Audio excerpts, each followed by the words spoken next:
Everybody was kung fu fighting. When City of God came out in 2002, I had no idea. Shit, it only grossed $7.5 million in the States. The movie slipped right past me.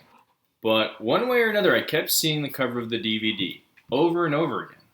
A beautiful girl on a beautiful beach, what I always thought looked like a bronze dude, and guns.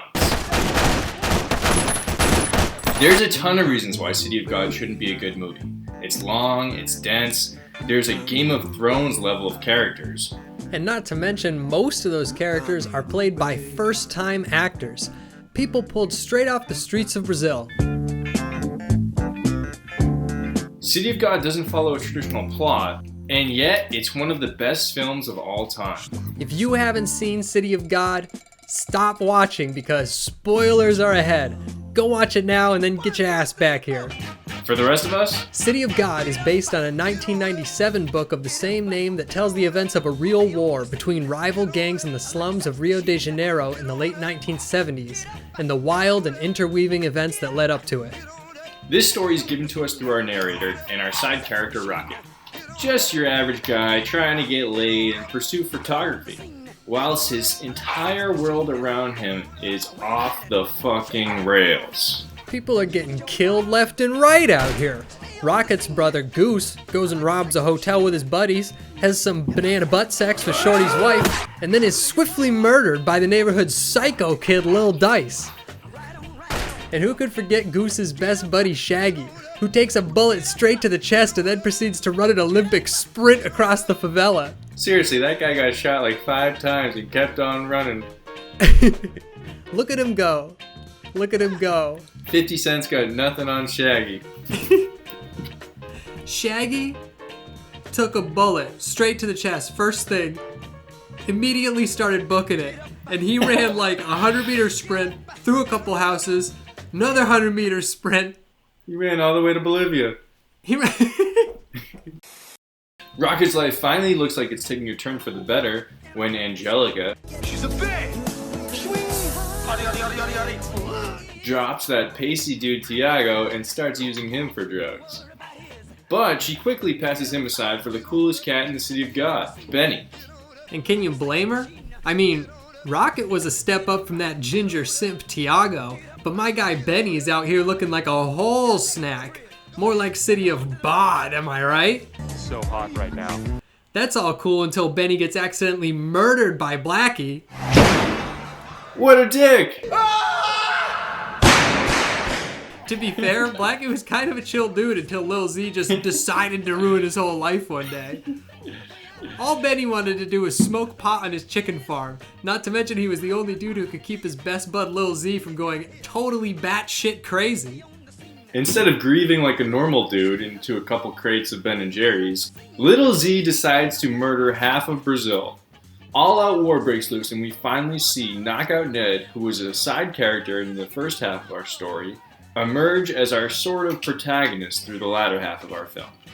He and Carrot have a full-scale war in the slums versus Lil Z, and we get to watch the carnage unfold. We got blood and bullets and chickens in the streets and a bunch of 10-year-olds with handguns. It's a classic Brazilian bloodbath. All that with amazing editing, fantastic sets, actors, and an amazing soundtrack to go along with it. I'm gushing. I love this movie. Well, don't gush yourself too hard just yet, Peej. City of God was such an interesting production, we've got to hit the folks with some fun facts.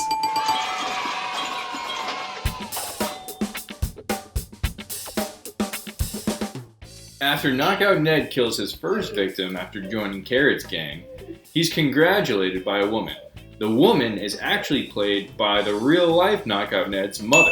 And by the way, the movie also featured some music by the actor who portrayed Knockout Ned, Sue George, but more on that in a second. Nobody wanted to put any money on the film because everybody was saying that this would be a flop. Because unknown actors, very violent story, inside favelas, nobody is interested in seeing favela, that's what they tell me. But I was when I realized that I wouldn't have any money to do the film, I was already in the middle of the process. That I decided to do a very stupid thing, maybe the most stupid thing I've done in my life, was I decided to finance the film myself. For the last 10 years I had got some money. I got money doing commercials, so I had some, and I decided to invest in my own film just because I couldn't stop. I was so involved. Funny enough, after finally releasing his dream project, Fernando Meza, or however you say it, admitted that if he knew how dangerous the favelas truly were, he never would have actually filmed on location. Many of the actors in City of God are people literally from Rio and the surrounding neighborhoods. And before filming, the production offered them either a percentage of the gross profits of the film or a fixed rate.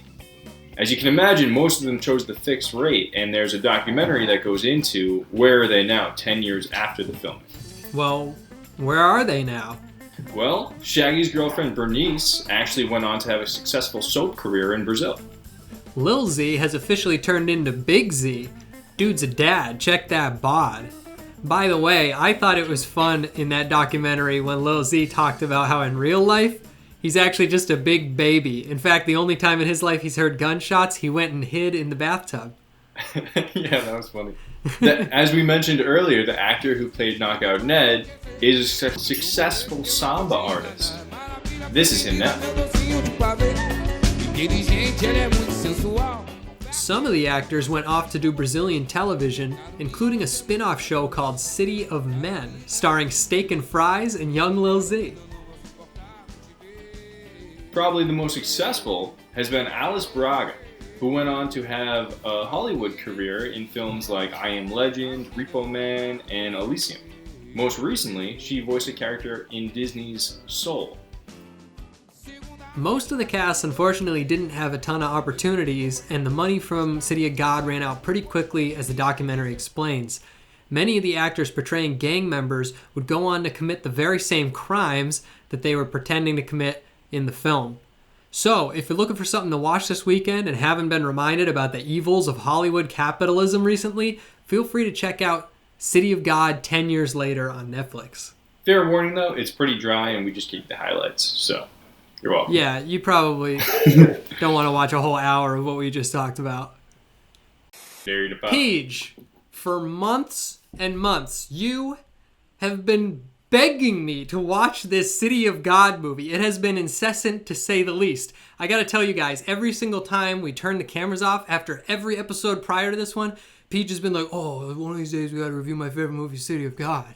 I'm sick of it. City of God, more like City of, oh my God, shut the hell up about this movie already. But, needless to say, I was pretty excited to see your favorite movie of all time and get inside of that noggin of yours. Well, I hope you have your review ready, your 1 minute review. Yes, sir, I do. All right, I'm going to start the clock. You've got 1 minute starting now. Peej, I've heard people reference City of God as one of the best movies of all time for years now. So, this movie's reputation certainly precedes itself. And for the filmmaker in me, it totally rocked my socks. I loved the camera style, so gritty and real. And every once in a while, they would just hit you with one of the coolest shots you've ever seen. It was crazy and all over the place. And so was the story. It was an epic tale of a power shift from one generation to the next and all the conflicts and transformations that came from those interweaving stories, touching so many different characters and timelines, all while reflecting on the grand futility of their situation. But sometimes the crazy camera movement just got a little too much for me over a 2-hour-long movie. I can only take so many blue-tinted scenes whipping left and right all the time. I got over it by the end.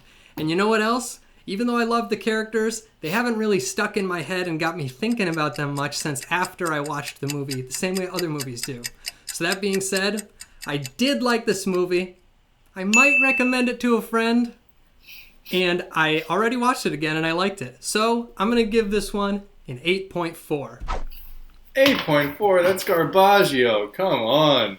Hey man, I fucking love it from the movie side of me, the filmmaker side. But the fan side, it just didn't get my rocks out of my socks the same way it gets you. Now let's hear you gush. Are you ready for your 1 minute review, sir? Yes. I am. All right, folks, here comes 1 minute of Peej gushing about his favorite movie of all time. 3, 2, 1, go. Okay, I mean, sure, I could gush for 1 minute, but we don't need that. I mean, I've already told you about the directing, the acting, the editing. It's all great from start to finish. You know that. So a couple things that I just want to mention are to give kudos to the directing and the storytelling. First off, the story itself is amazing because it doesn't follow a traditional plot. You're constantly wondering what's going to happen, and you'll never know. There's no way in a million years you could guess the plot of this film, which is just so impressive. And then they have the narrator, Rocket, throughout the whole story. He doesn't really impact it at all, which I was thinking was very interesting. The fact that our main character doesn't have much to do with the story, but the way they tell it in such a creative way. Then I'm starting to think about the way that they shot this film and how it grows up being simple at the start, and then the neighborhood is so small, and as it grows through the film, it becomes more complex, just like the storylines. And by the end of the film, you're like, this city is Rio, and it's huge, and it's crazy, and how did they do it? And it's so complex, just like the storyline. It's amazing. What do you rate it? I rate this movie a 9.8. 9.8. It's my favorite. It's my favorite movie of all time, but you always have to give a little bit of room for improvement. You can't give it a 10, or else why would you keep watching movies? who would give something a 10? That would be ridiculous. Something it'd have to be probably a really good movie for that. This movie's so fucking good, and I am the type of guy who gives 10s, and I'm giving Parasite a 10. It's a 10 out of 10. You will not hate this movie. Oh, I love how they just mic drop you at the end. By the way, this is a true story. You know, you don't have to be like picking it apart the whole time as you're watching it, being like, "Wow, did this really happen?" And they don't lead with that. Right? Yeah, for sure. They kind of just let you enjoy the story and then tell you something that would enhance it. Like, oh, by the way, your favorite character is Benny, right? Benny is the coolest cat in the slums. Yes. He is. He's the coolest hood in the slums, according to Carrot. Yeah. You know who my favorite character was? Tiago, your cousin? No, not my blood brother, Tiago. I'm talking about the fastest man alive, Shaggy. Older brother of Benny, the predecessor. The man with the first bod in the movie. What do you think he's up to today? I think he was in the Olympics. Wasn't he? He was moving. There he goes. Look at him go! Look at him go down the 100-meter stretch. He's beating Usain Bolt. How did he beat Usain Bolt? Oh my God. Oh, and then he beat Forrest Gump. Oh, that's right. And remember that time? Classic Shaggy, dude. Remember the time Shaggy ran through the hills of the Shire? Yeah, I couldn't get him out of there. Shaggy. Oh my God. Remember when he warped into Wakanda and started beating up the Chitauri army? That was nice of him. That was. They needed him. He's a good guy. All right. Well, now that we've shared our thoughts on your favorite movie of all time, why don't we have some fun and break into today's Rushmore? In the spirit of me reviewing my favorite movie, we're going to be doing our favorite movies of all time. And these are personal faves here, people. We're not talking about the best movies of all time. We're talking about the movies that make us gush, the movies that put the rocks in our socks, the movies that put our jimmies and sprinkles on our screams. No Citizen Kane. All right, Peej, kick it off. All right, my number one, I'm just going to get it out of the way, City of God. That's it? Yeah, I mean, I already told you about it, so. I'm ready to tell you my first pick, Peej. Here's a childhood favorite of mine. The SpongeBob SquarePants movie was everything I wanted as a young SpongeBob fan. It made me laugh, it made me cry, and it taught me about growing up. Oh, brother. Yeah. What do you got? Maybe you should have grown up a little bit more and picked a real movie. Like The Count of Monte Cristo, one of the greatest movies of all time. It's got everything you need. Adventure. And the best thing ever. Revenge. This guy said no Citizen Kane. The Count of Monte Cristo. Oh my God. What? Peej, it's a fact. Superheroes used to just be for dweebs and losers. That is, until 2008, when Christopher Nolan blew everybody's heads off with The Dark Knight. That shit made superheroes cool, and I still remember there was a line around the block that contained a minimum of 5 Joker cosplayers. I'm the Joker, baby! Oh, man. What great time to be alive. That is a great movie, Al. I can't argue with you there. For me, I'm going to go also with Christopher Nolan, but what I consider his best movie of all time, and probably the most underrated. I'm not talking Memento, folks. Nice try, though. I'm talking The Prestige. Hell yeah, dude. The Prestige was a great movie. And that, speaking of which, last April, you and I watched a movie that was so great that I claimed it was the best movie I've ever seen. And I'm not backing off. This movie kicked my ass. It was the bee's knees. It was the tits. It was the bomb diggity. Bong Joon-ho's Parasite. Awesome movie. Loves Parasite. One of my favorites of last year. To end us off, I'm going to go with the comedy. It's tough to put a comedy in the best movies of all time, but this is your favorites. So I probably know every single line of this movie. Wayne's World. Party time. Excellent. Let me put it this way. I have an extensive collection of name tags and hairnets. Peej, I just gotta do it to him. And I don't care what that slithering rat Martin Scorsese thinks. Avengers Infinity War was one of the funnest times I've ever had at the movies. Hell yeah, I was hooting and hollering. When Thor came out in Wakanda with that new axe, ooh, baby, tell me you didn't squeal. You got any honorable mentions this time? Yeah, I've got a couple honorable mentions. Hit it. Goodfellas, Godfather. Come on, it's just too cliche for me to go. You can't not love him.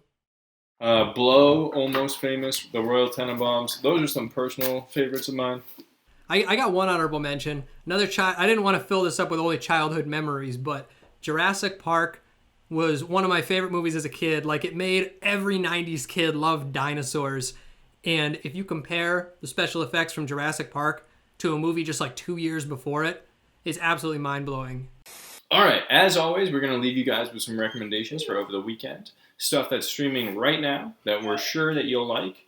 And we're also going to throw in some things that we're watching for the first time that, we're not sure. So if they suck, don't get mad at us. Stop with the hate mail and stop commenting about how much better looking I am than Al in the comments. It's tearing this YouTube show apart. Made us watch Space Force on Netflix. All right. Anyways. What I'm recommending is The Food That Built America. It's by the History Channel, and it's actually on Hulu right now. If you watched The Men Who Built America about Rockefeller and Carnegie and all those cats, you're going to love this. It's about Heinz and Coca-Cola and all how these major brands got their start into the humongous corporations they are today. Very interesting stuff. Very well made. For my cue, I'm watching, it's new to Netflix, it's called White Tiger. Looks cool.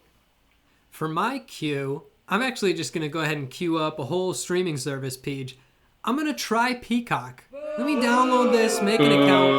I want to see what it's all about. They've got Jurassic Park, The Office, Brooklyn Nine-Nine. I haven't seen Brooklyn Nine-Nine yet, and I've heard good things. That's on Hulu. That's true.